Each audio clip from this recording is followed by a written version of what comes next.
Exam देऊन आलो, सगळे टॉपिक छान असे लिहिले, बट रिझल्ट छान लागलेला नाही आहे. सब्जेक्ट बॅक आला, मग आपल्याला व्हेरियस असा प्रॉब्लेमला फेस करावं लागतं.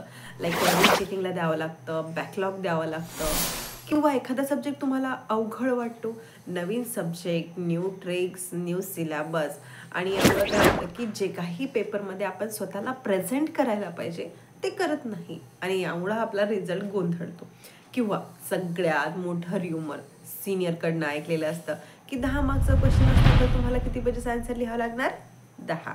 आणि 5 मार्कचा क्वेश्चन असला तर तुम्हाला ॲटलिस्ट 5 पेजेस आन्सर लिहावं लागणार. ठीक आहे, is that true or false? हा एक खूप मोठा क्वेश्चन मुलांमध्ये असतो, आणि या सगळ्या क्वेश्चनमुळं मुलं गोंधळतात, आणि नेमकं आपण जे काही प्रेझेंट करायला पाहिजे प्रेझेंट करत नाही, आणि इथेच आपला रिझल्ट खराब येतो. तुम्ही कसा पेपर अटेंड करायला पाहिजे हे सांगण्यापेक्षा तुम्ही काय काय अवॉइड करायला पाहिजे हे मी तुम्हाला आज सांगणार आहे. चला तर मग आजच्या व्हिडिओला स्टार्ट करूया. तर स्टुडंट, सगळ्यात मोठं कन्फ्युजन की खरंच 10 मार्कचा क्वेश्चन असला तर आपल्याला 10 पेजेस लिहावं लागतं का, आणि 5 मार्कचा जर क्वेश्चन असला तर आपल्याला 5 पेजेस लिहावं लागतं का answer? Is that true or false? तर ॲज अ प्रोफेसर मी याला कम्प्लिटली ट्रू सुद्धा म्हणणार नाही आणि कम्प्लिटली फॉल्स सुद्धा म्हणणार नाही. तुम्ही म्हणणार का? तर हा कुठेतरी मॅटर करतं. जर 10 मार्क्सचा आपल्याला क्वेश्चन विचारला आणि तुम्ही फक्त 2 पेजेसमध्ये त्याला जर सॉल्व्ह करत असणार, पॉईंट मेन्शन करत असणार, तर तुम्हाला मार्क्स मिळणार आहे का? नाही, ॲक्च्युअलमध्ये नाही. जर मी एखादा पेपर चेक केला आणि तो जर 10 मार्क्सचा असणार, मग डिस्क्राईब करायला जर एखादा विचारला, ॲनाटॉमी विचारली एखाद्या ऑर्गनची, त्याला इलॅबरेट करायसाठी विचारलं, तर जर मला फक्त आणि फक्त 1 किंवा 2 पेजेस मिळतात तर मी तुम्हाला 10 मार्क्स देऊ शकते का? तर नाही. ठीक आहे, हे कम्प्लिटली फॉल्स नाही आहे, बट कम्प्लिटली ट्रू सुद्धा नाही आहे. का नाही आहे मी तुम्हाला सांगते. काय होतं की 10 पेजेस लिहायच्या गोंधळामध्ये मुलं काय करतात, आपलंच काहीतरी ट्रिक वापरतात. पेजेस असतो, पेजेसला काय करणार, इथनं एक फोल्ड करणार, इथनं एक फोल्ड करणार, छान अशा रेषा फाडणार, आणि मध्ये त्यांचं त्याचे काय ॲन्सर आहे ते लिहिणार. प्लस ॲन्सरचे पॉईंट मेन्शन करताना 1 पॉईंट लिहिणार, 2 रेषा सोडणार, 1 पॉईंट, परत गॅप, परत गॅप, परत गॅप, असं करू करू ते त्यांचे 10 जे पेजेस आहेत ते कम्प्लीट करतात. आता मला सांगा, मला एखाद्या टॉपिकबद्दल एक्सप्लेनेशन पाहिजे आहे, आणि हे सगळं बघून काय होतं की तुम्ही तुमचं इम्प्रेशन बॅड क्रिएट करता. इथंच कळतं की याला काहीतरी येत नाही आहे, बट लिहायचं म्हणून हा लिहितोय, 10 पेजेस भरवायचे आहे म्हणून भरवतोय, आणि मग तिथे आपल्याला मार्क्स मिळत नाही. मग आपण सांगताना खूप याने सांगतो की यार मी तर 10 मार्क्सचा क्वेश्चनला 10 पेजेस लिहिले, 12 पेजेस लिहिले, पण मला मार्क्सच मिळाले नाही, माझा सब्जेक्ट बॅक आला आहे.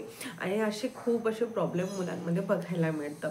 ऑनेस्टली काय सांगायचं आहे मला, की जर एखादा क्वेश्चन तुम्ही मार्क्स वाईज जर त्याचा आन्सर लिहित असणार, तर पेजेस मोजल्यापेक्षा तुम्ही जे काही पॉईंट्स लिहितात ते पॉईंट्स मोजा. ठीक आहे, सो अवॉइड करा की जे तुम्ही ते मार्जिन करता दोन्ही साईडला, एका पॉईंटनंतर जी गॅप सोडतात ते जे गॅप आहे ते अवॉइड करा. ही सगळ्यात मोठी मिस्टेक असते, आणि यामुळं तुमचा जो काही रिझल्ट आहे तो सगळ्यात मोठा अफेक्ट होतो. ओके, सो हे झालं फर्स्ट रिझल्ट. सेकंड मिस्टेक, आपण काय करतो की एखाद्या क्वेश्चनचा आन्सर लिहायचा आहे, मग असे मोठे पॅरेग्राफ आपण एक्सप्लेन करतो, ज्यामध्ये पॅरेग्राफ स्टार्ट कुठे होतं आहे आणि संपतोय कुठे, त्याच्यामध्ये काय मॅटर आहे हेच एक्झामिनरला कळत नाही.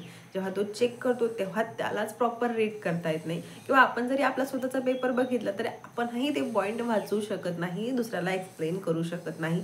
हे एक मुलांची सगळ्यात मोठी मिस्टेक असते की आपल्याला बल्कमध्ये दाखवायचं आहे आपला आन्सर, सो बल्कमध्ये दाखवण्याच्या मार्गामध्ये आपण खूप सारं काही त्याच्यामध्ये लिहून ठेवतो, जे आपल्यालाही कळत नाही जर आपण आपला पेपर परत रीड केला तर. So try to write your answer in a point wise. जर तुम्हाला एखादा क्लासिफिकेशन विचारला आहे तर तुम्ही कसा आन्सर प्रेझेंट करणार, डायरेक्टली क्लासिफिकेशन लिहत बसायचं नाही. काय करायचं आहे, आधी ते प्रॉपर क्लासिफिकेशन लिहून घ्यायचे आहे. जरीही वेळ लागला तरी चालते, पेजेस एक्स्ट्रा लागले तरीही चालते, बट काय करायचं, आधी क्लासिफिकेशन आपण कम्प्लिटली लिहून घ्यायचे. त्याच्यामधले जे सब क्लास असणार ते लिहायचे, तिथे 1-2 एक्झाम्पल द्यायला ट्राय करा. एखाद्या डिसीजवरती जर तुम्हाला ट्रीटमेंट विचारला असणार, फॉर एक्झाम्पल अँटीफंगल एजंट विचारले असणार, तर अँटीफंगल एजंटचे कॅटेगरी लिहा, सब कॅटेगरी लिहा, त्याच्यामध्ये ॲटलिस्ट 2 ड्रग लिहायला ट्राय करा की एक्झाम्पल म्हणून, आणि नंतर त्याला इलॅबरेट करा. ठीक आहे, सो 1 पेज तुमचं कम्प्लिटली त्याच्यामध्ये जाईल, तुमचा बल्कसुद्धा वाढेल.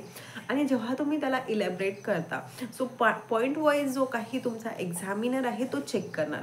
आतमध्ये तुम्ही काय सब पॉईंट लिहिता ते चेक करण्याअगोदर तुम्ही जर असं प्रॉपर क्लासिफिकेशन लिहिलं तर त्याला तिथेच कळणार की ह्या स्टुडंटला इथं यांनी इथेच छान जर इलॅबरेट केलं आहे, प्रॉपर असे पॉईंट्स मेन्शन केले तर ऑब्व्हियसली एक्सप्लेन सुद्धा छान केले असणार.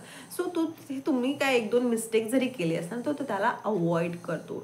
सो इथे तुम्हाला चान्सेस असते जर की तुम्ही 10 मार्क्सचा क्वेश्चन आहे तर तुम्हाला ॲटलिस्ट 8 मार्क्स तरी मिळणार. ओके, सो अवॉइड करा की तुमचं जे काही आन्सर आहे ते फार असं बल्कमध्ये राहण्यापेक्षा त्याला सोफिस्टिकेट करा, पॉईंट वाईज त्याला मेन्शन करा, so that it makes your impression better. Okay, so third आणि मेन मिस्टेक आहे, मुलं एक्झाम जेव्हा लिहितात तेव्हा थिअरीवरती जास्त फोकस करतात. सो मीन्स त्यांना असं वाटते की आपण खूप काही लिहिलं तर आपल्याला खूप काही असा मार्क्स मिळतात. हे एक खूप मोठी मिस्टेक आहे. आपल्याला खूप काही नाही लिहायचं असते, आपल्याला फक्त आणि फक्त सिलेक्टेड पॉईंट मेन्शन करायचं आहे. फॉर एक्झाम्पल एखाद्या ऑर्गनची ॲनाटॉमी विचारली आहे, फॉर एक्झाम्पल हार्टची ॲनाटॉमी विचारली आहे, तर मग आपण काय करणार, डायरेक्टली हार्टचे चेंबर लिहिणार, त्याच्यामधले जे काही लेयर्स आहेत ते लिहिणार, त्याला एक्सप्लेन करणार आणि आपण सगळ्यात मेन काय विसरतो, हार्टची ॲनाटॉमी काढायला विसरतो. असं वाटतं की इथे आपला टाईम वेस्ट होतो, इथे आपलं पेज जास्त काही ऑक्युपाईड होणार. बट इथेच आपली मेन मिस्टेक होते की टायमिंग जाण्याच्या नादामध्ये आपण ती गोष्ट काढत नाही जी इम्पॉर्टंट आहे. जर ॲनाटॉमी विचारले तर तुम्हाला तिथं जे काही हार्ट आहे, हार्टचं ॲनाटॉमी काढणं कंपल्सरी असतं. जरीही आपल्याला क्वेश्चनमध्ये विचारलं किंवा नाही विचारलं, बरेचदा क्वेश्चनमध्ये डायरेक्टली विचारताय की draw the anatomy of heart, किंवा बरेचदा नाहीही विचार तर आपल्याला आपलं काढावं लागतं. It makes your impression better. Okay, so इथे जर तुमचं बेटर चान्सेस असते बेटर मार्क्स घेण्यासाठी. सेकंड थिंग, जर तुम्हाला एखादा फ्लो डायग्राम काढायचा असणार, फ्लो चार्ट काढायचा असणार, तुम्ही ते तिथे काढू शकता. क्लासिफिकेशनमध्ये जर तुम्हाला फ्लो चार्ट काढायचा आहे ते सुद्धा तुम्ही काढू शकता. त्यामुळे सुद्धा तुमचा जो काही आन्सर आहे तो छान असा बल्की होतं. ठीक आहे, आणि ऑब्व्हियसली इम्प्रेशन तर छान पडतं. इम्प्रेशन छान पडलं की तुम्हाला मार्क्सही छान मिळतात. मग मी असं नाही म्हणते की काहीही लिहा, फक्त पॉईंट जे काय आहे तुमच्या ॲन्सरच्या रिलेटेड असलं पाहिजे. ठीक आहे. थर्ड वन, जर तुम्हाला एखाद्या इन्स्ट्रुमेंटबद्दल विचारलं आहे तर त्या इन्स्ट्रुमेंटचं एक फ्लो चार्ट तुम्हाला काढणं हे गरजेचं असतं.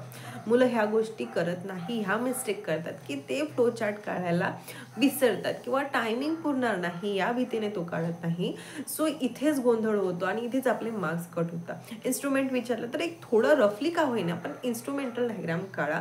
सो दॅट काय होणार की एक्झामला तिथंच क्लिक होणार की हा जो काही पर्टिक्युलर व्यक्ती आहे याला बेटर एक्सप्लेन करता येतं किंवा वेळेच्या अभावी हा करू शकला नाही. ओके, सो ह्या ज्या बेसिक गोष्टी आहे ह्या बेसिक गोष्टी अवॉइड करा so that it affect on your result. So information he helpful वाटली असणार तर लाईक करायला विसरू नका. अशाच इंटरेस्टिंग व्हिडिओसाठी चॅनलला सबस्क्राईब करा आणि भेटूया आपल्या नेक्स्ट व्हिडिओमध्ये अशाच इंटरेस्टिंग टॉपिकसोबत. Till then bye bye.